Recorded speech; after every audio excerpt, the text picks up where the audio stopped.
안녕하세요. 켈리의 작은 도서관에 오신 것을 환영합니다. 오늘은 윤명의 작가의 기억의 저편을 소개해 드리겠습니다. 이 이야기는 가난한 농가의 수재, 장남의 무게, 절망적인 짐을 짊어진 남자들의 짠한 이야기입니다. 구독과 좋아요, 알림 설정 부탁드리며 이야기 시작하겠습니다.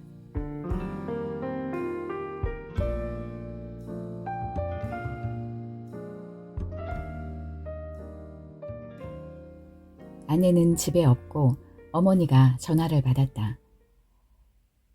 저녁 먹고 들어갑니다. 회사 일이냐? 아니요. 이민 간 지 오래된 친구가 와서요. 일찍 올 줄 알았는데.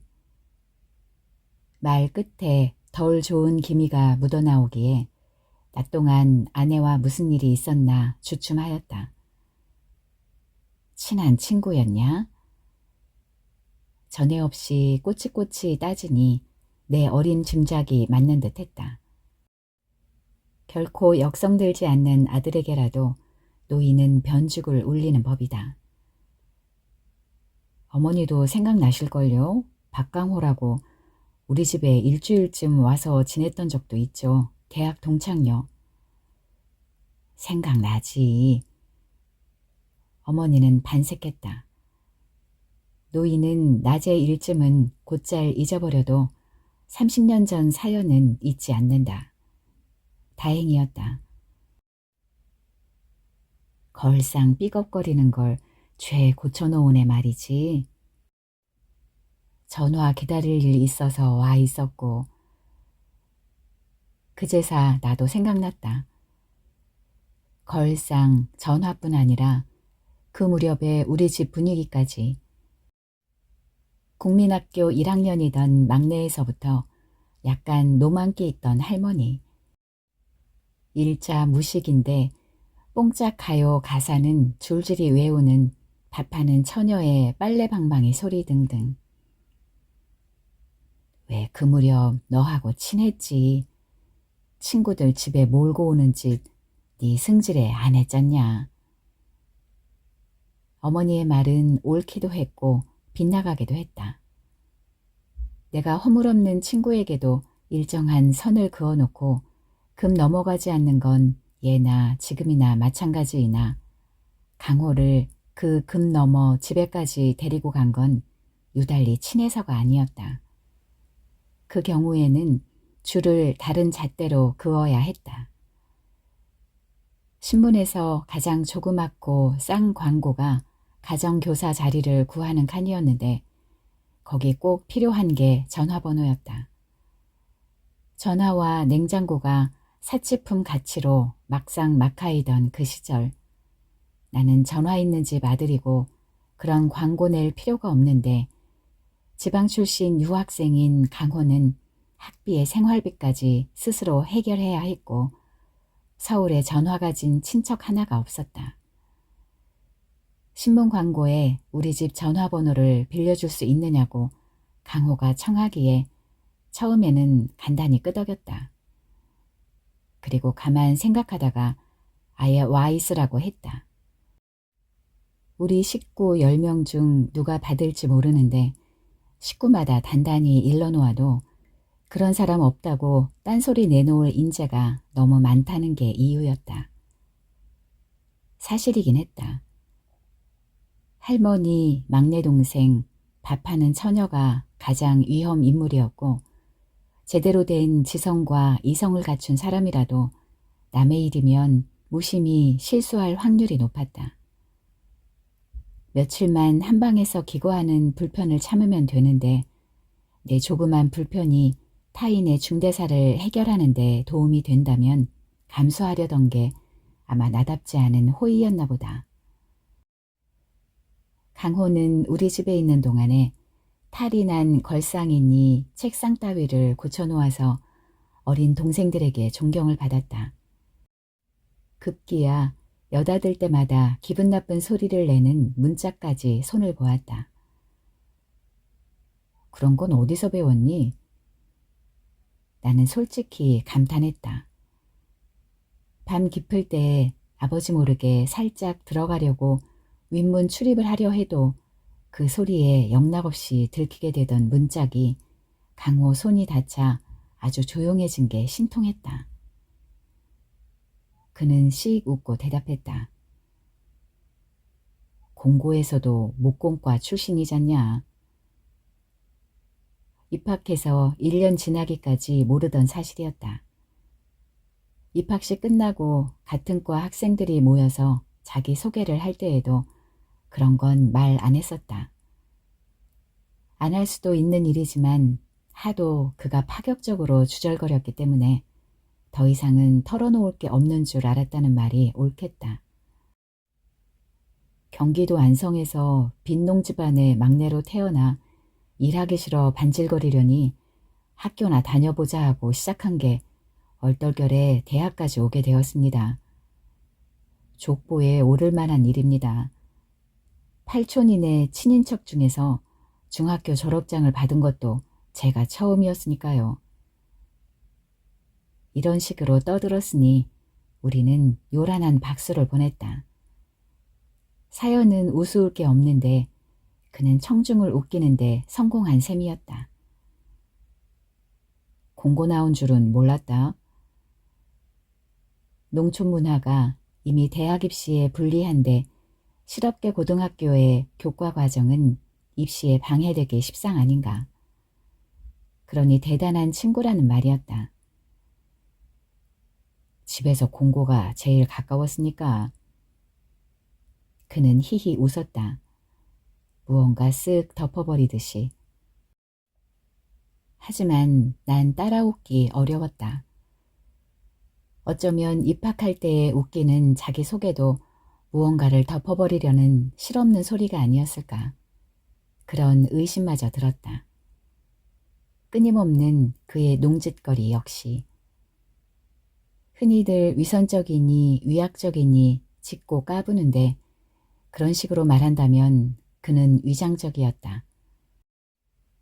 가난이나 불운을 감추려는 건 젊은 나이에 당연한 몸짓인데 그의 경우엔 그렇게 간단하지가 않았다.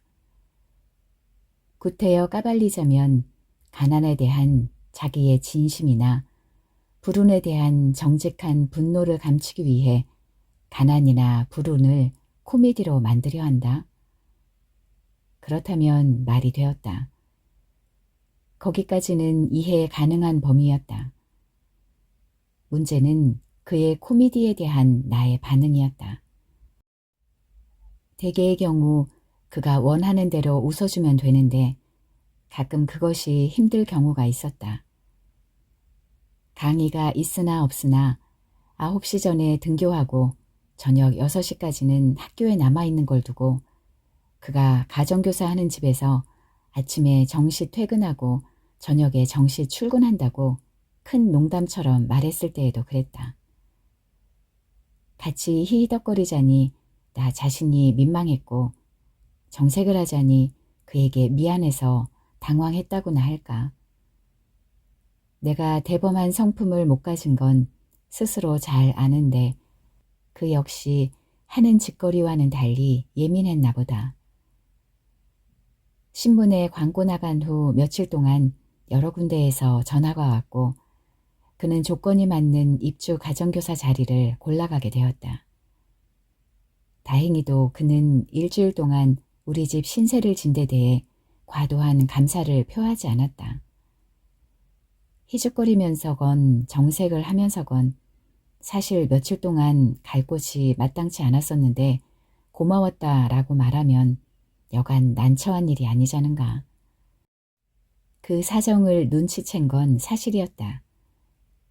나중에 또 다시 전화번호가 필요하다면 와서 직접 받으라고 불러드릴 용의도 있었다. 그러나 가정교사로 입주하지 않는 한 다만 며칠이라도 서울 하늘 아래에 잠잘 곳이 여관밖에 없다는 그의 사정을 아는 척하기 싫었다. 다행히 그가 새로 구해간 집에서 대학 졸업하기까지 3년 동안 눌러 있었기에 전화 빌려줄 일이건 슬그머니 숙식 제공할 일은 다시 생기지 않았다.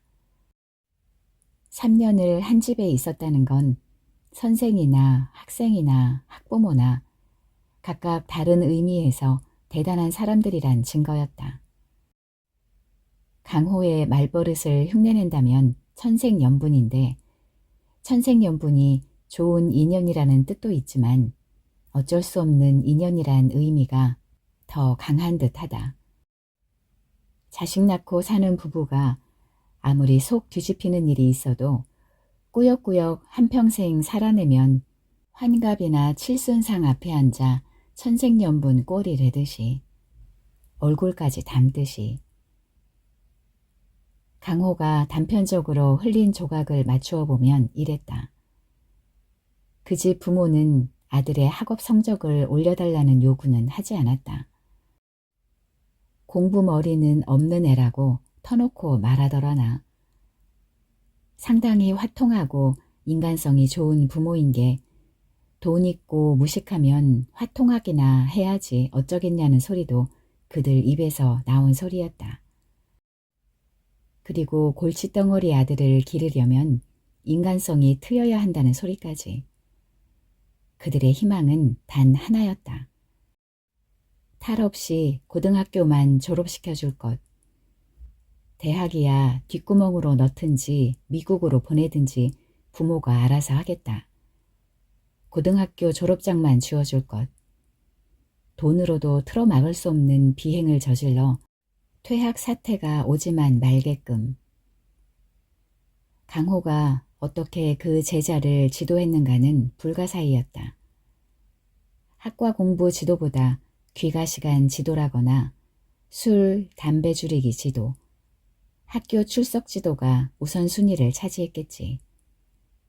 그러다 보면 학생 녀석에게 미움받을 위험이 너무 컸을 테고 그 줄타기를 어떻게 3년 동안 해냈는지 그는 한 번도 얘기하지 않았다.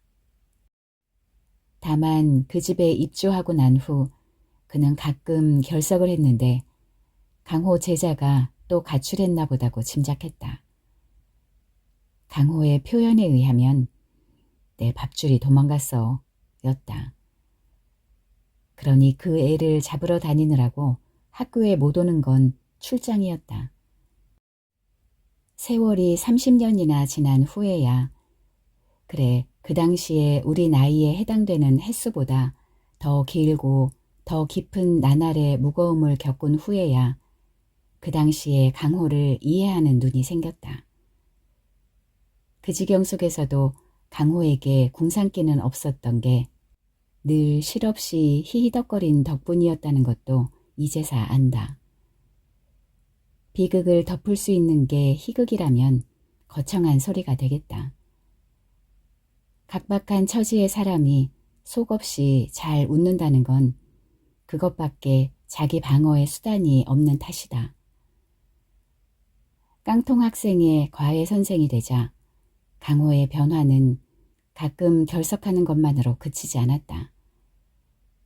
싱거운 짓의 양상도 조금 달라졌는데 개중에는 분명히 자신의 제자에게서 옮은 게 아닐까 의심스러운 작태까지 있었다. 하기야 한방에서 동거하며 일거수일투족을 감시하랴 이해하랴 종합적인 지도 과정에서 거꾸로 지도받는 일도 있을 게다. 괴로운 수업시간 견디기 따위. 보통의 대학생들에게도 그건 괴로운 강의 시간이었다. 강의 내용은 콩깻묵 같은 주제의 전공 필수 과목이었으니 무능한 교수일수록 출석 관리에 기를 쓴다. 그러니 건성 앉아서 딴 생각이나 하는 게 정답인데 그것조차 불가능하게 만드는 건 그 교수의 괴상한 버릇이었다. 몇 초에 한 번씩 킁킁 꼭 콧구멍 깊숙한 곳에 잘못 틀어박힌 바풀을 내놓으려는 듯한 음향이 강의 시간 내내 계속되는 게 병이 아니라면 버릇이라고 할 밖에. 처음에는 우습고 황당했다. 이내 짜증이 났고 차츰 불안해졌다.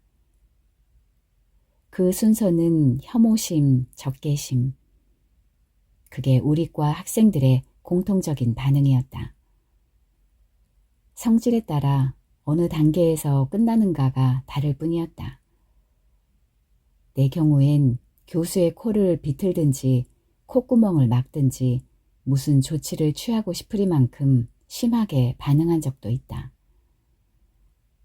그런데 강호는 진지하게 교수를 응시하며 수시로 메모까지 하는 거였다. 어이가 없었다. 경청할 게 무어 있으며 필기는 무슨 얼어 죽을 수작인가. 별놈 다 보았다 싶어서 강의 끝난 후 그의 노트를 들여다보았더니 바를 정자가 무수히 씌어져 있었다. 마지막 글자는 아래 하였고 마치 국민학교 반장 선거 때 칠판꼴이었는데 그건 깨끗한 한 표의 기록이 아니라 더러운坑의 누개였다. 한심한 교수는 기필코 한심한 학생을 낳는다. 아니다. 한심한 제자가 한심한 선생으로 물들인 거다. 우리과 학생들이 갑론을박 직가 부르자 강호는 낄낄거리며 응수했다. 우수한 학생을 3대 9년 만에 하나 만났다고 감격할 텐데? 감격한 건 사실이었나 보다. 강호는 그 후에도 정 견디기 어려우면 그 한심한 짓거리를 종종 했다. 교수가 자기 강의 시간에 그렇게 진지한 학생을 만난 건 처음일 거라는 말도 옳았다. 그 학기에 강호 혼자만 A를 받았다. 전화벨이 요란했다. 꽤 오래 옛날 사연에 머물러 있던 터라 더 크게 들린 듯 했다. 수화기를 들고 여보세요 하면서도 나는 비실비실 웃음기를 남겨두고 있었을 게다. 오늘 늦는다고요? 아내였다. 미처 내가 무어라 하기도 전에 재차 따졌다. 일산 삼촌이 온다고 했잖아요. 바로 밑에 동생이었다. 잊고 있었다. 당신이 얘기하구려. 왜 악역을 나한테 밀어붙여요? 굳은 일로 시동생 형수 얼굴 붉히기 싫어요. 어머니가 곁에 있을지도 모르는데 아내는 거침없이 쏟아놓았다. 밀어붙이다니. 잊어버리고 약속 잡은 건데 어떻게 해. 현관문 나서는 순간 집안일은 모두 잊어버리는 걸 당신도 알지 않는가. 회사 일을 집 문턱 안으로 끌어들이지 않듯이. 나도 그러는데 엉뚱하게 동생이 제 회사 일을 우리 집안으로 밀고 들어오려는 게 문제였다.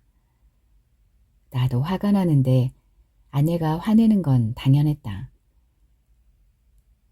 정 거북하면 당신도 볼일 만들어서 나가구려. 내 딴에는 농담 삼아 누그러뜨리려는 수작이었다. 내가 왜 내 집에서 쫓겨나요? 내용은 험악했지만 아내 역시 농담조로 받았다. 어머니가 분명히 곁에 있다는 증거였다. 당신 혹시 일부러 잊어버린 거 아니에요? 알았어요. 전화가 끊겼다. 내가 왜 내 집에서 쫓겨나요? 이 말은 이중의 의미가 담긴 핀잔이었다. 오늘 저녁 동생이 우리 집에 오는 건 융자 얻는데 우리 집을 담보로 빌려달라는 의논을 하기 위해서였다. 형제 중에 사업하는 사람이 무슨 의논을 하자면 지레 겁부터 나는 세태이지만 지난 2년 넘기느라고 눈에 보이는 것이 없게 된 동생이었다. 말도 안 되는 소리라고 나 스스로 답이 나온 사안이기에 오늘 온다는 걸 마음에 두지도 않았더랬다. 그러니 잊어버렸을 밖에. 일부러 잊어버린 게 아니에요. 그건 좀 달랐다. 아내보다도 동생이 그런 의심을 할 판이었다. 아무리 동생이 밉더라도 나 만나러 집에 와서 그런 의심을 하게 놔두기 고약했다. 전화를 거니 동생은 자리에 없었다. 돈 구하러 쏘다니는가. 휴대폰은 통화 중이었다. 메시지만 남겼다. 일이 생겼다. 오늘 오지 마라. 나중에 통화하자. 잊어버렸다는 말은 하지 않는 게 나았다. 딱 잘라 거절하는 것이 핑계대고 딴소리하는 것보다 상처가 적다. 결코 고의는 아니었다. 동생을 대하기 싫은 건 사실이었으나 강호의 전화를 받았을 땐 오늘 저녁에 동생이 온다는 사실조차 이미 잊고 있던 상태였다. 강호가 내일 저녁 비행기로 떠난다니까 오늘 만나자고 할 밖에. 아무리 몇십 년 만이라 할지라도 아무한테나 반색하여 만나자고 할 나는 아니다. 나는 가끔 강호를 보고 싶었고 나이 먹으면서 특히 더 그랬다. 내 아이들이 대학에 입학한 후부터라고 하는 게 정확한 말이겠다. 나도 그 애들 따라 다시 옛날로 돌아가는 때가 많아졌으니까. 그래도 마음은 편치 않았다. 공연히 화장실에 다녀왔다. 그 사이에 전화가 왔다. 메모지를 보니 동생에게서 온 거였다. 물끄러미 들여다보다가 휴지통에 버렸다. 퇴근 시간이 다 되었다. 무심코 핸드폰을 껐다. 운전 중엔 핸드폰을 받지 않으려고 퇴근길에는 끄는데 대개는 차에 탄 후 아니면 엘리베이터 안이었다. 책상 앞에서 끈 건 처음이었다. 무심코 전화를 끈 게 아니라면 동생의 방문을 잊어버린 것도 내가 잊어버리고 싶어서였나 보다. 조선호텔 로비에서 만나자던 친구를 코리아나 호텔 로비에서 기다린 적도 있었다. 만나기 싫은 성가신 친구였다. 아무리 기다려도 오지 않기에 짜증보다 불쾌감이 앞섰지만 자리 박차고 일어설 때에는 안도감까지 들었다. 조선 호텔에서 눈이 빠지게 기다리던 친구가 전화했을 때엔 화를 내었다. 나를 맞추다 보니 조선일보사와 같은 건물을 쓰고 있는 코리아나 호텔을 조선 호텔로 착각한 거였다. 그런 착각은 그 이전에도 이후에도 없었으니 착각의 원동력이 무엇이었는지 나 혼자 조용히 깨달았다. 꺼진 핸드폰을 주머니에 넣고 사무실을 나섰다. 세상에는 할 수 있는 일과 할 수 없는 일이 공존한다. 대기업이 쓰러지자 연쇄 부도가 나는 중소기업의 사장이 죽일 놈은 아니지만 그 형제들까지 줄줄이 얽혀들 순 없다. 작년에 아버지가 돌아가셨을 때 우리 6남매가 자랐던 그 큰 집이 남의 손에 넘어가게 된 걸 뒤늦게야 알았다. 우리 중 유산 바란 자식은 없는 줄로 믿는다. 이제까지 부모 부양할 필요 없었던 것만도 복만한 팔자였다. 부모 입장에서 자식 죽는 꼴 볼 수 없었던 건 둘째가 아니라 어느 자식이라도 마찬가지였을 게다. 어머니는 내가 모시고 간다. 선택의 여지가 없으니까 그랬다. 듣고 보니 옳은 소리라 동생들은 짹소리 못했는데 아내 역시 선택의 여지가 없음을 깨닫고 감수했는데 지나가는 말처럼 한마디 했다. 연좌제는 부모 자식 간에서 끝나는 법이라고. 그땐 무슨 소린지 몰랐다. 집이 없어진 어머니를 자식이 모시고 오는 게 당연하다는 의미인 줄 알았으니 내가 어리석었다. 어머니가 계시는 집이니까 형네 집이라기보다 어머니 집으로 여겼을까? 그건 아니지 싶다. 아버지 돌아가시고 나니까 다만 2살 위의 형이라도 유일한 윗사람으로 느껴져 억지소리 한다는 게 맞을 게다. 그래, 막무가내인 녀석은 피하는 게 상수다. 오늘 동생의 억지소리를 듣는다면 폭발할지 모른다. 죽으려면 너 혼자 죽지 형제를 끌어들이느냐고. 안 만나기 다행인 게 어머니 앞에서 그런 소리를 할 순 없지 않는가. 쓴웃음이 났다. 동생도 그걸 알기 때문에 구태여 집으로 온다는 거였다. 대개 형한테 어려운 부탁을 해야 하는 동생이라면 형수 모르게 바깥에서 만나려 들지 않겠는가. 내 동생도 그랬었다. 어머니가 우리 집으로 오시기 전까지는. 그걸 깨닫자 쓴웃음은 안도의 미소로 바뀌었다. 눈에 보이는 것이 없는 듯 하지만 아직 전후 좌우 상황 판단할 능력이 있다는 증거 아닌가. 어차피 술 한잔 해야 할 만남이기에 차는 회사 주차장에 내버려 두었다. 퇴근 인파에 섞여서 걸었다.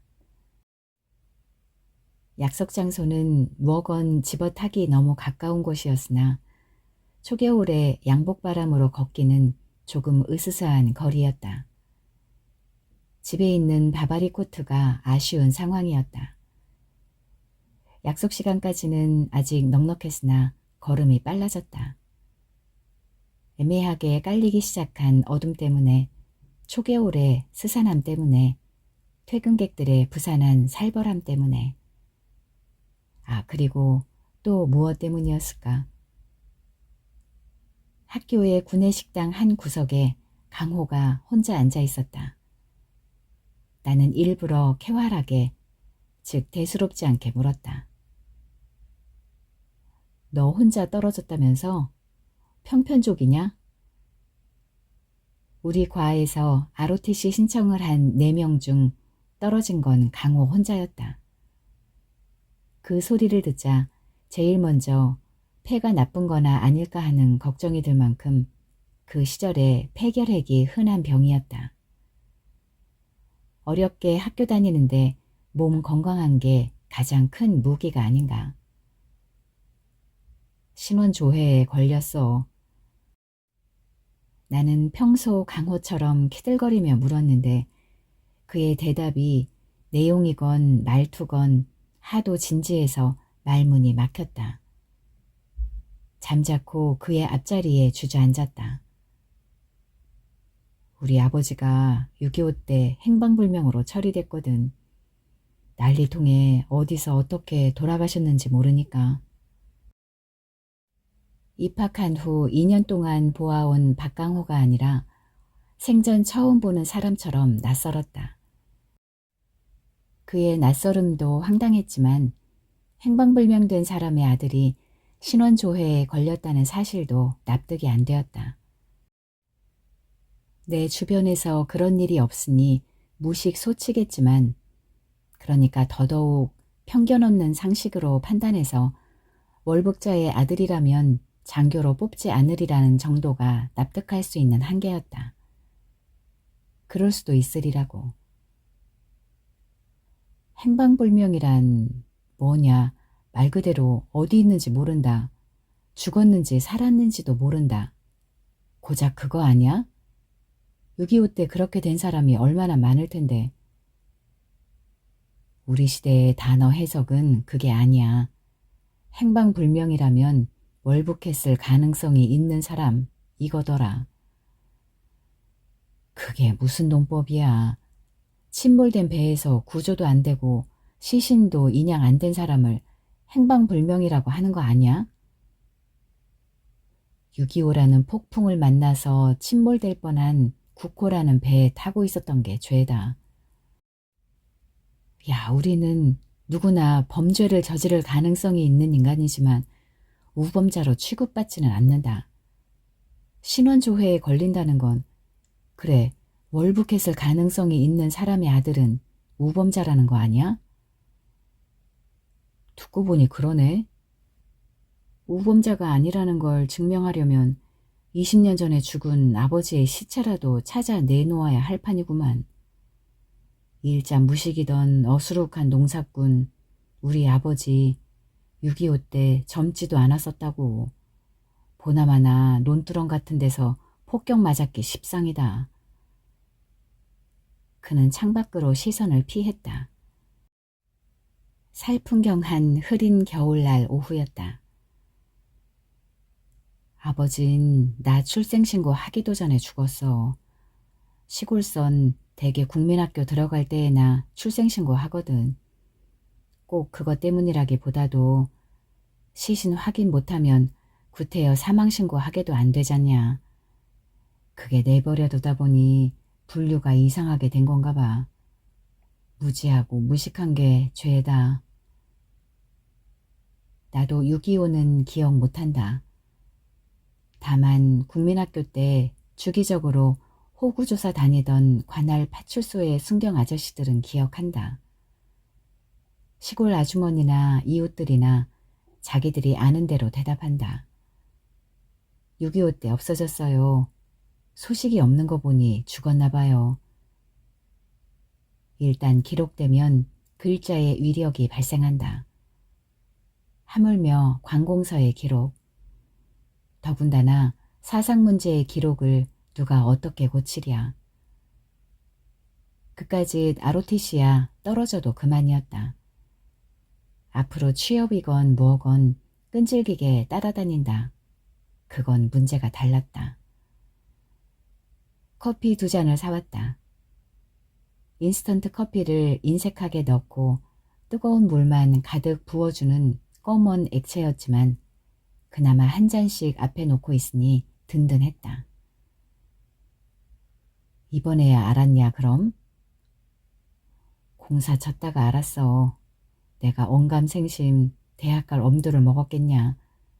사관학교 떨어지니까 오기가 나서 기술을 돌린 거지.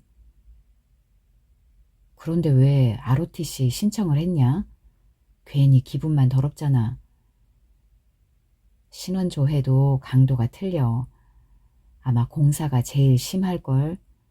전투기 몰고 귀순해오는 사람들이 있으니 넘어갈 가능성도 있는 거 아니야. 그리고 아마 대한민국에서 내 품계를 확인해보고 싶었나 보다. 성골, 진골은 아니지만 육두품이냐 사도품이냐. 알았으니 됐다.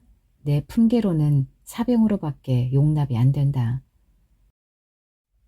장교가 되고 싶어 환장한다면 웃을 사람도 있을 게다. 허나 나는 정확하게 강호의 사정을 알았다. 아버지 없는 가난한 농가의 수재가 공부할 수 있는 지름길은 사관학교였다. 힘들게 고학하며 대학을 마치더라도 이왕 병역 의무를 치를 거 월급 받는 장교 쪽을 택하는 게 당연했다. 그런데 그에겐 아버지가 없는 게 아니라 아주 곤란한 형태로 존재했다. 나에게도 아버지는 종종 곤란한 형태로 존재했다. 죽어도 싫다는데 법대 가라고 들볶은 건 고3 1년 내내였다. 그 말만 들었으면 대학 입학 후 덜 시달렸으려나.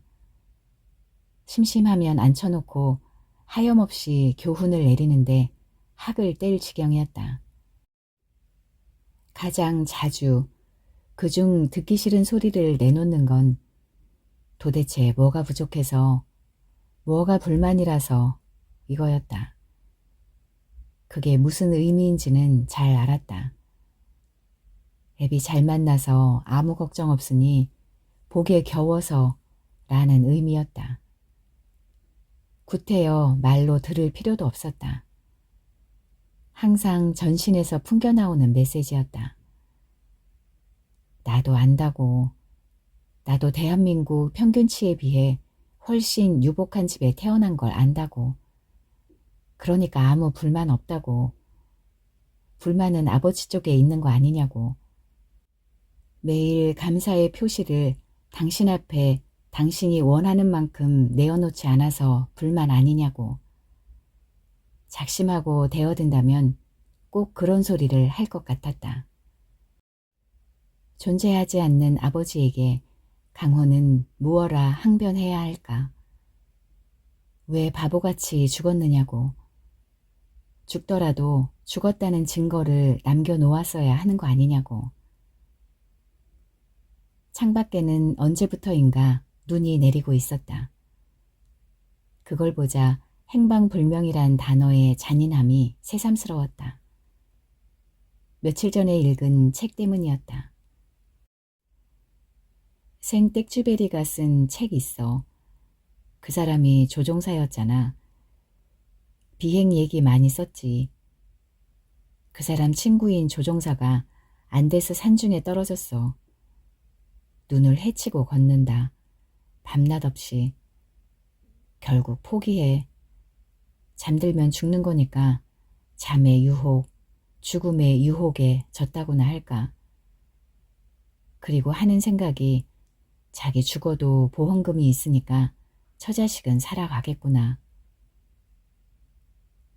눈발은 점점 굵어졌다. 강호는 무표정했다. 보험금 믿고 안심하고 죽으려던 그 사람이 문득 지형을 보니 봄이 되어 눈이 녹으면 시체가 흘러내려가겠더라고. 보험 약관에 의하면 행방불명이 사망으로 인정되려면 아주 여러 해 걸리거든. 그래서 길을 쓰고 일어나 시체가 떠내려가지 않을 곳까지만 가려고. 그만하자. 강호가 분지르듯 나갔다. 살아왔으니까 알려진 얘기야. 어쨌건 그만두자. 그러자. 나는 입을 닥쳤다.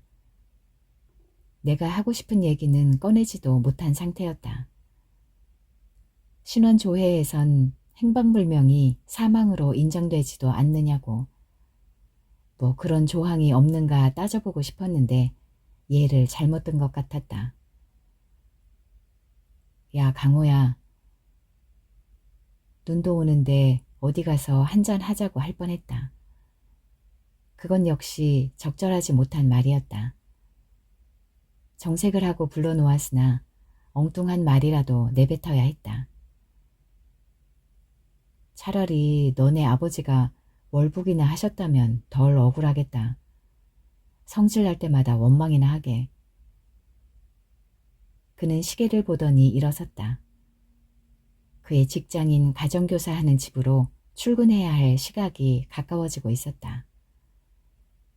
기분 더럽다고, 혹은 기분 좋다고 한 장 걸치는 건 내가 할 수 있는 짓이지 그가 할 수 있는 짓은 아니었다. 우리 아버지가 알게 되면 밤새도록 교훈을 내릴 만한 상황이라 따라 일어서며 중얼거렸다. 환장할 청춘이로구나 너도. 그는 희쓱하니 웃었다. 가방을 가지러 도서관까지 가야 했다. 도서관으로 가는 길은 언덕이고 꽤 멀었다. 눈은 얇게 쌓이기 시작했다. 환장할 청춘은 따로 있어. 21살의 청년 둘이 눈을 맞으며 걷는데 나이 먹은 사람들이 보기엔 그림이 좋다고 하려나. 형님은 국민학교도 제대로 못 마쳤을 거야. 아슬아슬한 심정이 되었다. 내 귀가 감당 못할 사연이 나오리란 예감이 들었다. 가장이지. 가난한 농사꾼 가장. 한창 나이 33세 벌써 늙기 시작한다. 날 어떻게 해서 고등학교까지 보내주었는데 솜씨 좋은 복수되어서 그걸 갚지 않는 내가 환장할 청춘이냐. 싸가지 없는 놈이지. 야,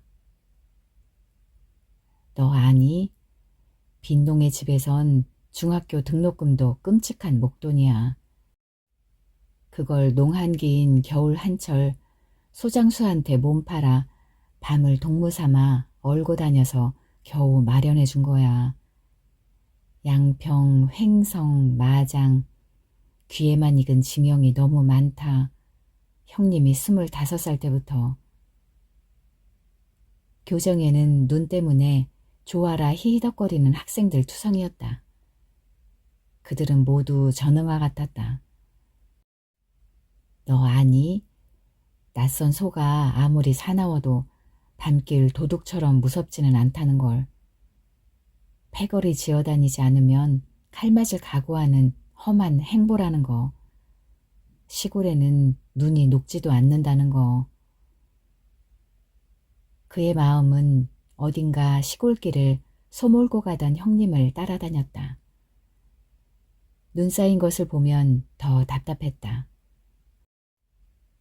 겨울의 체감온도는 언제나 실제 추위보다 더 낮았다. 그에게 아버지가 없다는 것은 반쯤만 맞는 말이었다. 그래, 눈물겨운 대리 아버지가 있었다. 안데스 산맥의 눈 속에 조난당한 조종사 얘기에서 그가 연상한 건 행방불명된 아버지가 아니라 형님의 절망적인 짐이었나 보다. 그게 처음이자 마지막으로 그가 속내를 털어놓은 날이고 어릿광대 같은 짓을 안 한 날이었다. 하룻밤 지나자 그는 기왕에 내가 알던 박강호의 모습으로 되돌아갔다. 씩씩하게도. 다음 날 아침 교문 앞 버스 정류장에서 나는 만원 버스를 탈출했다. 내 앞에 검정색 세단이 멎고 거기에서 내리는 게 강호가 아닌가. 내 얼굴이 어지간히 멍해 보였는지 그는 아주 유쾌하게 미소 지었다. 차를 보내고 나서야 아침에 해프닝을 흐이흐이 해명했다. 내 밥줄이야. 잠이 덜 깼는지 내 가방을 가지고 등교한 거야. 아무 가방을 들고 가나 걔한테는 마찬가지겠지만 내가 곤란하잖냐. 걔네 학교로 쫓아가서 가방 바꿔가지고 오는 길이야. 부모 마음에 그래도 아들이 가방 없으면 수업 못할 줄 알고 허겁지겁 차를 내어주더구먼. 가지가지 다 하는구나. 그런데 말이다. 덕분에 깨달은 게 있다. 승용차 타고 하는 생각은 버스 타고 하는 생각과 영 다르더구먼. 왜? 비행기 타면 또 생각이 달라질걸? 바로 그거야. 비행기 타려면 천상 이민 가야겠지. 암튼 나중에 타보고 얘기해줄게. 비행기 타려고 이민 간다니 희한한 수작이었다. 당시에는 그가 낄낄거리니까 몰랐었다. 승용차 안에서 그는 이민 갈 결심을 굳힌 거였다. 그는 약속을 지켰다. 10여 년 후 이민 간 그는 그곳에 도착하자마자 편지를 붙였는데 비행기 안에서 쓴 거였다. 공군 사관학교에 가고 싶은 적이 있었다. 우선 돈 안 들고 조종사가 된다는 게 멋있어 보였고 예편 후에도 고소득 직장인이 될 가능성이 높으니까 앞으로 일생이 만사 형통이라고 여겼으니까. 지금 생전 처음으로 비행기를 타니 까맣게 잊고 있었던 옛날 생각이 난다. 미지의 땅으로 가기 때문인가 보다. 당연히 희망과 불안이 교차된다. 13살 때 생전 처음 시외버스를 타고 대전으로 향했다. 지금처럼 불안을 속으로 감추지도 못했으니 주소와 약도가 적힌 종이 쪽을 쉴 새 없이 확인하느라 주머니 속을 더듬으면서. 대전에는 고모가 한 분 살고 있었다. 아이도 없이 과부가 되었는데 그냥저냥 밥술은 먹을 만한 형편이었나 보다. 나 6학년 때 문득 우리 집에 오더니 나를 달라고 했다. 아들 삼아 키우겠다고. 그러니 중학교부터는 대전에서 다니라고. 대전에서 좋은 중학교를 들어가려면 공부 열심히 하라는 당부를 남기고 갔다. 그렇지 않아도 중학교 보내줄 형편이 못 되는 것 같아서 슬슬 형님 눈치를 살피던 나였으니까 구세주가 따로 없었다. 고모가 다녀간 지 두어 달 후 입학원서 팔 무렵이 되자 형님한테 약도 주고 일러달라고 떼를 썼다. 그때의 심정과 꼭 같구나. 내가 잘한 걸까? 그때처럼 내 눈앞에서 형님과 어머님의 얼굴이 어른거린다. 이제는 건늙은 형님이 갓 제대한 청년 시절과 꼭 같은 질문을 한다. 갑니다. 예나 지금이나 내 대답은 단호하다. 내 얼굴이 내 눈에 안 보이니 어려서나 자라서나 형님에게 어떻게 보였는지는 모른다. 형님은 아무 말 못한다. 원래 말수가 적은 분이다. 허나 나는 어려서부터 그 침묵의 언어를 눈치채는 데 익숙하다. 보내고 싶지 않다. 그러나 붙잡을 도리가 없다. 옛날 시외버스 차부까지 데려다준 청년의 얼굴에나 조금 전 김포공항까지 따라 나온 중년의 얼굴에나 똑같이 그렇게 씌여 있었다. 심각하게 받아들이지 마라. 이제부터 코미디가 시작될 거니까. 겨우 고모네 집을 찾아갔더니 고모는 그 사이에 시집을 갔더라. 그러니까 더 이상 외롭지 않았고 친정 조카 데려다 기를 필요도 없어진 거다. 그건 역시 눈치로 알아들었다. 천연스럽게 새 고모부에게 인사했고 그냥 다니러 온 조카처럼 행동했다. 고모가 자기가 한 말을 까맣게 잊어버린 건지 잊어버린 채 하는 건지 그것만은 어린 마음에 좀 헷갈렸다. 고깃국 대접받고 용돈까지 좀 얻어서 돌아올 때에야 비로소 난감해지더라. 고모 얘기를 도대체 어떻게 해야 할지. 아니 고모야 아무래도 좋았다. 잊어버렸건 애시당초 허튼 소리였건 시집을 몇 번 가거나 말거나 상관없는데 내 얘기를 어떻게 하냐는 말이다. 고모의 말을 지푸라기처럼 움켜잡고 꿈에 부풀었던 내 꼴이 뭔가. 참 창피하다. 남한테야 창피 좀 당하면 어떠냐. 어머니나 형님한테 고지고대로 털어놓고 망신당할 엄두가 나지 않았다. 결국 아무 말 안 했다. 형님도 어머니도 아무 소리 안 했다. 며칠 동안 밤잠 못 이루던 형님에게서 입학원서 사라는 말이 떨어지자 대전 가서 중학교 다니는 것보다 더 잘된 셈이라 그 무렵에 배운 전화위복이란 단어가 꼭 나를 위해 생긴 말인 줄 알았다. 그렇게 헤어진 강호가 20년 만에 내 앞에 나타났다. 딱 제 나이만큼만 늙은 모습으로. 일주일 전에 왔다면서 가기 전날에야 전화하는 게 어느 나라 법이냐? 손을 잡는 순간 나는 핀잔부터 내놓았다.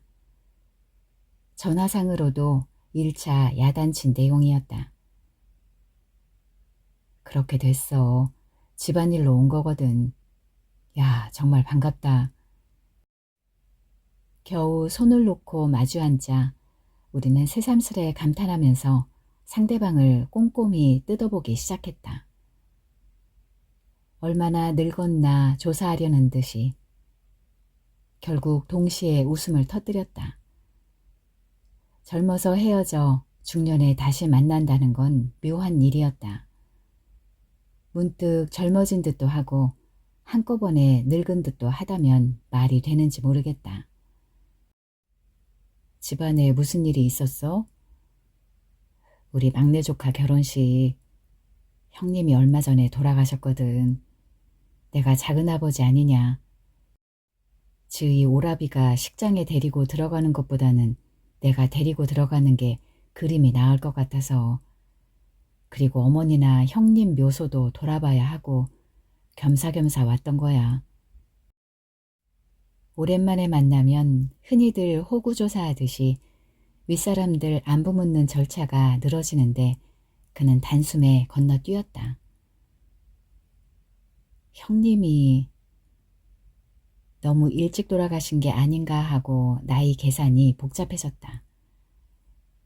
그래, 그땐 초상만 치르고 황급히 돌아갔으니까 누굴 만날 겨를도 없었어. 그럴 기분도 아니었고 실감이 나지 않았던 거지. 이번에야 실감이 나더구먼. 묘소 앞에 서니까. 그는 허허 웃었다. 그리고 물었다. 죽음까지도 포함해서 인생이란 게 실감난다는 거 비약일까? 비약은 무슨, 어차피 삶이라는 게 죽음을 포함하고 있는 거 아니냐. 내 대답이 너무 상투적이었나 보다. 흔히들 그렇게 말하니까. 내 머릿속에도 입력되어 있었던 거고 아버지 장례를 치를 때 실감도 했었다. 죽음은 삶의 일부라고. 돌이켜 생각하기도 싫었던 옛날 일들이 말이야. 형님 무덤 앞에서 사무치게 그리워지더구먼. 사무치는 그리움이라. 경험은 없지만 이해했다. 그 고생하던 시절, 그 암담하던 때. 아무튼 그때엔 형님이 살아있었다. 분명히 그런 종류일 듯 했다. 그러고 보니 녀석이 불쑥 나에게 전화한 것도 같은 맥락이었다. 그 사무치게 그리운 시절에 스쳐갔던 돌멩이야 무수히 있었겠지만 그래도 자그마한 이정표쯤은 되었나 보다. 술 몇 잔은 아주 성능 좋은 타임머신이었다. 설사 현재의 일이 화제에 오르더라도 대화를 나누는 우리는 과거의 우리였다. 아니지, 과거의 우리란 결국 그들인가? 내가 밥줄이라고 부르던 제자 생각나니? 만날 가출하더네. 지가방 선생가방도 구별 못하던 놈 아냐? 그까지 가방쯤 구별 못하면 어떠냐? 제 돈 내 돈만 구별하고 제 마누라 내 마누라 혼동만 안 하면 되지. 마누라만? 제 자식 내 자식도 구별할 줄 알아야잖아. 아냐. 요새 미국에선 제 자식 내 자식 구분하면 안 돼. 하도 복합 가정이 많아서 말이야. 바로 그 밥줄 녀석이 말이다. 재혼했는데 제 자식 마누라 자식 다 데리고 살거든. 우연히 만나 친구처럼 지내. 아주 화통한 녀석이라고. 생각나니? 내가 옛날에 늘 너덜거리고 주절주절 떠들던 거. 옛날만? 지금도 그렇다. 글쎄 옛날에 내가 주절거리니까 형님이 나를 한참 보다가 네가 속이 허하구나 하시더라. 맞는 말이다. 나도 그 비슷한 생각한 적 있다. 아주 유쾌한 밤이었다. 대학 시절에 그와 술자리를 함께 한 적이 없다는 건 자리를 거의 파할 무렵에 생각났다. 언젠가 너한테 한 잔 사고 싶은 적이 있었다. 그런데 넌 밥줄 학생 지도하러 일찍 가야 했지. 말도 못 꺼내고 돌아서는데 되게 섭섭하더라. 강호의 사정이야 늘 그랬었다. 지금쯤 되니 그것조차 추억이었다. 강호는 한술 더 떴다. 말하지 그랬냐? 그럼 그 녀석까지 불러내서 함께 마실걸. 밥줄 떨어지게? 내가 음주지도는 안 했는 줄 아냐? 사나이 대 사나이로 흉금을 털어놓고 뭐 그런 수작 있잖냐. 그 작자를 미국에서 다시 만났다는 건 강호에게 다행이었다. 이역 만리에서 시공을 초월해서 젊은 날로 돌아갈 수 있는 대상이라면 나보다야 그 작자가 더 적임자였다. 우리는 앞으로 가끔 보고 살자며 오래오래 손을 잡고 흔들었으나 그에겐 더 이상 한국에 올 이유가 없었다. 보게 되면 반가울 테지만 구태여 안 만나도 될 만큼 우리 일생에서 잠깐 겹쳤던 인연은 마감된 셈이었다.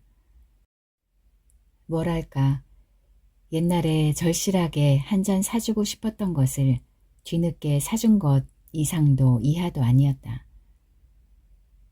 동생은 그날 밤에 죽었다. 교통사고였다.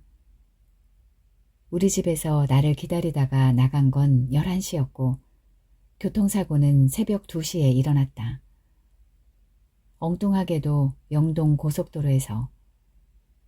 그쪽에 그 시간에 무슨 볼일이 있었는지는 모르나 성질 사귀느라고 무작정 차를 몰았을 가능성이 더 높았다. 대관령 안개지역에서도 과속이었으니까. 병원에서 마주친 경찰 관계자가 남의 차 들이받아 저승길 동무 만들지 않고 혼자 간 게 불행 중 다행이라고 할 만큼 지각 없는 질주였다. 어머니도 동생들도 나를 원망하지는 않았다. 내가 일찍 귀가하기만 했다면 그가 차를 몰고 반길 달리지 않았으리라 믿고 싶겠지만 내가 그렇게 믿고 싶듯이 나를 만났다 해도 그 뒤끝이 좋았을 리 없다는 건 누구나 다 알았다.